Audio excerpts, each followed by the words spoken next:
Pemirsa, nasib pilu dialami pemuda berinisial YR. Ya, YR diketahui sebagai peserta Bintara Polisi Gelombang 1 tahun 2023 di Polda Bengkulu, namun gagal dalam seleksi. Kala itu YR merasa kecewa dan patah asa. Namun semangatnya muncul setelah oknum polisi SI mengaku bisa membantu. Akan tetapi pada kenyataannya, justru YR dan keluarga makin terpuruk. Kabarnya, akibat ulah oknum yang mengaku bisa membantu itu, YR mengalami kerugian material total hingga 750 juta rupiah. Kisah pahit yang dialami YR itu menjadi viral dan perbincangan di media sosial. Mirisnya, YR mengaku jika uang 750 juta berasal dari hasil penjualan aset seperti rumah, tanah, mobil, dan tabungan orang tuanya.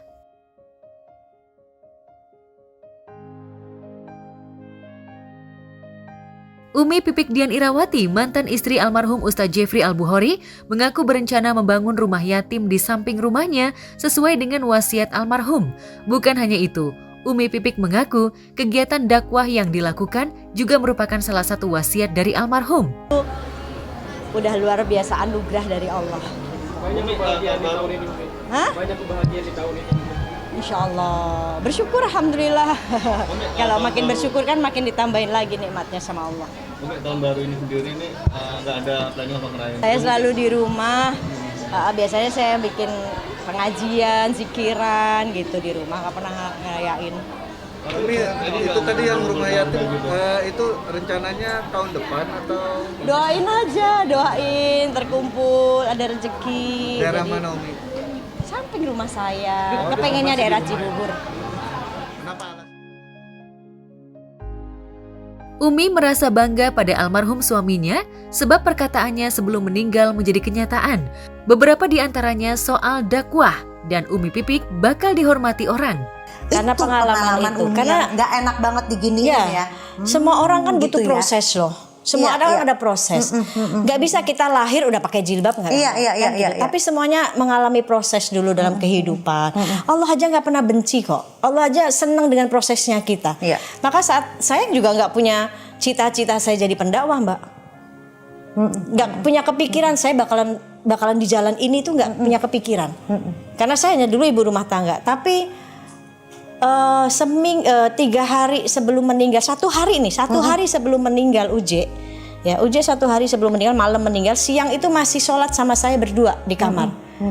Selesai sholat zuhur, dia ngomong sama saya, Mi, kamu udah harus siap dakwah. Wah, jangan saya lah. Saat itu saya ngaku saya nggak punya ilmu apa-apa gitu. Iya.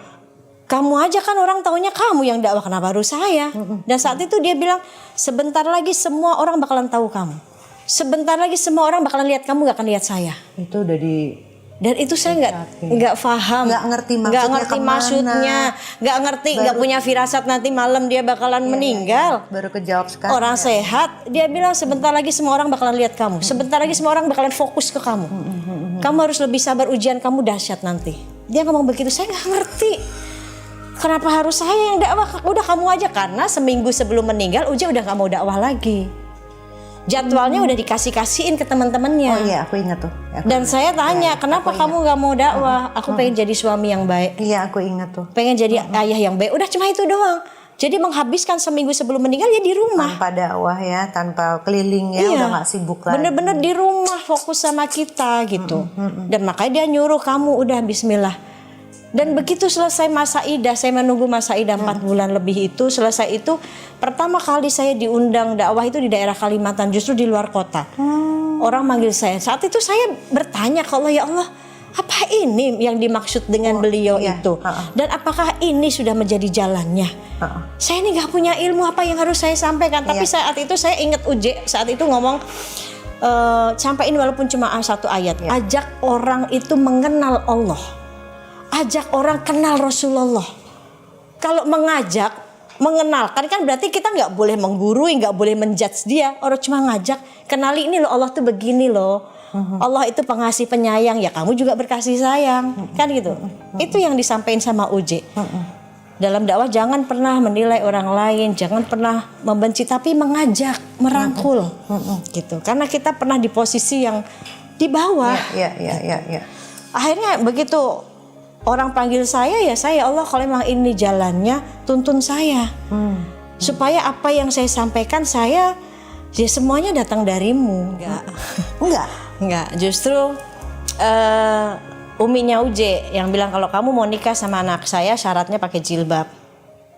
Padahal waktu itu masih jahiliyah bareng Masih kan? jahiliyah waktu nikah. bareng, Tapi iya. yang minta malah Iya, karena kan keluarganya Uje kan ibunya ustazah, Iya. keluarganya apa namanya penceramah semua. Terus ya kalau mau nikah sama anak saya syaratnya satu sabar. Harus sabar ngadepin dia. Dua harus pakai jilbab katanya gitu.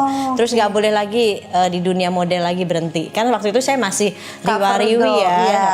di dunia model gitu sama Titi Kamal. Jadi saat itu bilang, berat banget ya syaratnya. Kalau ngelihat di sisinya Uje dia belum kerja dan segala macamnya, bisa nggak nih gitu kan. Akhirnya saya bilang iya, udah iya dulu deh. Saya iya dulu. Jadi akhirnya saya pakai jilbab. Jilbabnya bukan jilbabnya kayak sekarang modern gitu, pakai gamis yang gede, jilbab yang langsung masuk gede banget gitu. Ada kayak ondel-ondel saya. Udah syar'i waktu pertama kali. Bergok panjang gitu-gitu deh gitu. Kebayang banget lah aneka. Jadi kalau keluar ya udah pakai jilbab, pakai ini, cium tangan mertua. Mau kemana enggak, ada janjian sama temen keluar nih model buka lagi ke sini. Serius Om? Oh iya.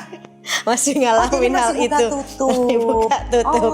Tapi di luar pas pemotretan doang, ntar pulang-pulang pakai Tutup lagi. depan mertua sampai akhirnya ketahuan itu. Akhirnya cut sama sekali gak boleh. Oh gitu. Jadi sempat ketahuan waktu itu. Dan ketahuan, dan saat itu pun Uje juga nggak tahu ada sisi rohaninya Uje, religiusnya Uje yang pada saat itu dia belum jadi ustadz. Belum jadi ustadz. Jadi karena ekonomi kita udah, saya sempat jualan kue sama dia kan.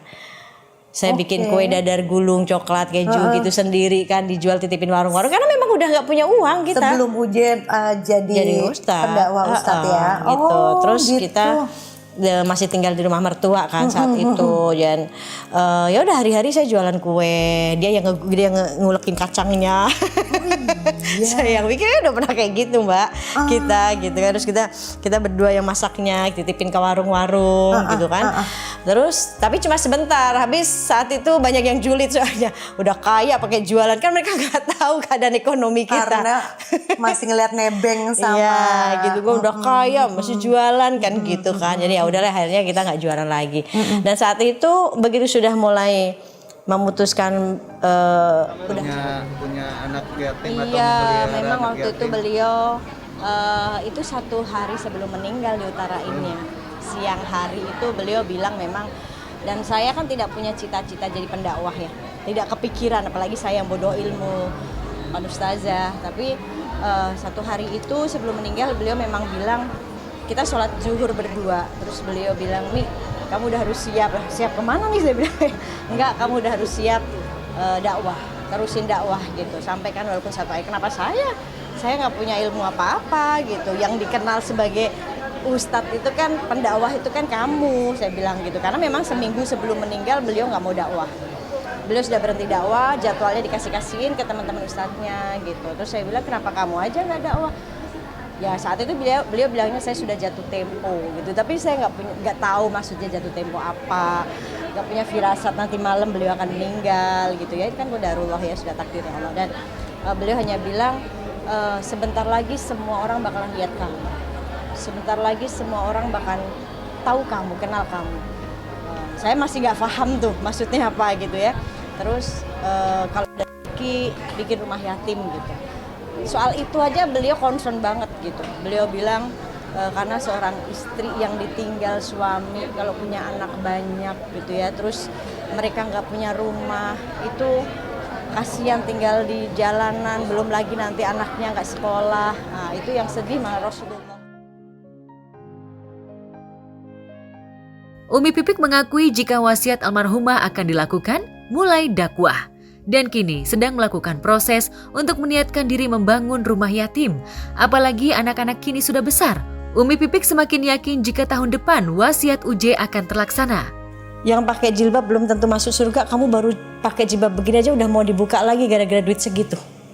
Itu saya jelek banget gitu, dan di situ saya kaget. Hah?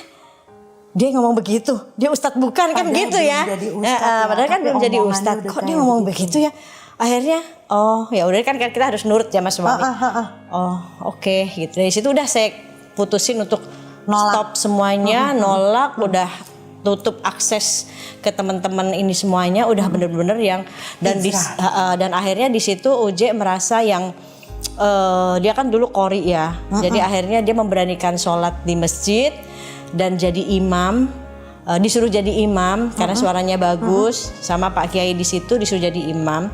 Begitu jadi imam banyak yang ninggalin, gak ada jamaahnya. Kok gitu? Kan suaranya enak. Ya karena bilang ngapain tukang mabok jadi imam. Sholat kita nggak sah, akhirnya pada bubar tuh. Udah kayak di film-film sinetron gitu dah. Sampai akhirnya dia down lagi, kita semangatin lagi sampai kakaknya minta dia ceramah itu. Dan pertama kali dia ceramah, dia sebenarnya nggak mau, gue jadi imam aja ditinggalin jamaah gimana gue ceramah bisa dilemparin gitu. Udah Bismillah aja. Dia pertama kali dia ceramah, terus waktu itu khutbah Jumat tuh, dan saya masih nulisin teksnya, kan masih pakai Umi teks. yang bikin skrip.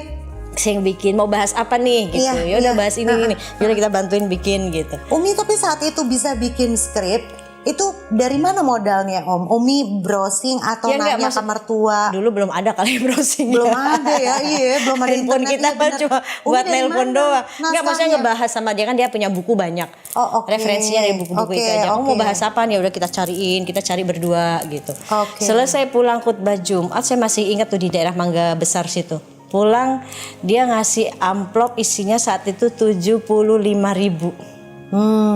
Dia kasih ini rezeki halal pertama buat istri aku. Itu di situ saya nangis. Dari situ mulai deh Allah angkat derajatnya sampai akhirnya dia kenal kan gitu. Masya Allah, ternyata melewati ditinggalin makmumnya. Jalannya tuntun saya supaya apa yang saya sampaikan ya semuanya datang darimu. Saya kepengen mengajak, kepengen orang kenal dengan engkau. Makin cinta dengan engkau, makin cinta dengan Nabi, udah mengalir Mbak sampai sekarang. Masya Allah, tabarakallah, luar biasa ya Jadi dituntun benar-benar tanpa ibaratnya nggak ada pembekalan secara ilmu dari Tapi saya UJ. sempat sekolah dulu. Jadi waktu saya punya anak nomor 3, saya bilang karena saya bosen di rumah gitu. Maksudnya bosennya tuh kok saya pengen belajar lagi ya. Saya izin sama UJ, boleh nggak aku sekolah lagi? Sekolah apa? Ya tentang lebih ke agama gitu. Terus ada di Al Azhar itu, Kebayoran itu, di bawahnya itu dibuka PMA, Pendidikan Mubalik Al Azhar. Jadi buat belajar yang lebih kepada agamanya ya, fikihnya, sejarah.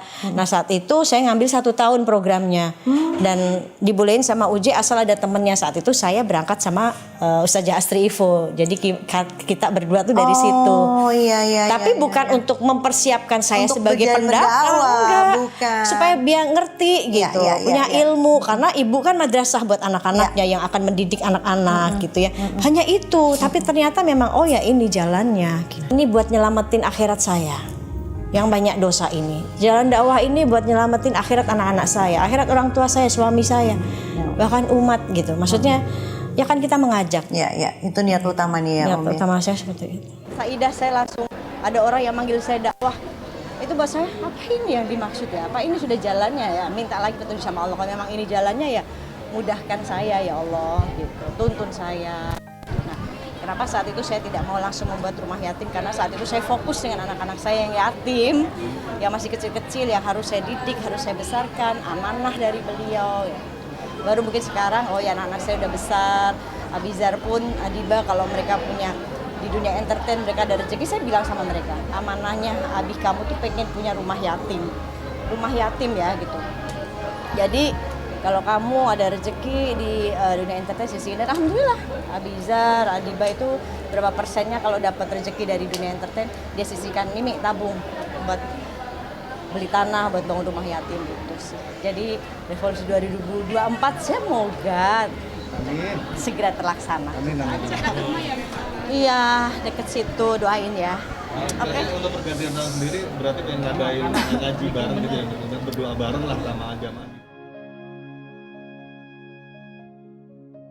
Umi Pipik langsung mencurahkan isi hatinya terutama soal kerinduannya kepada Adiba. Maklum, Abizar sudah tidak tinggal bersamanya.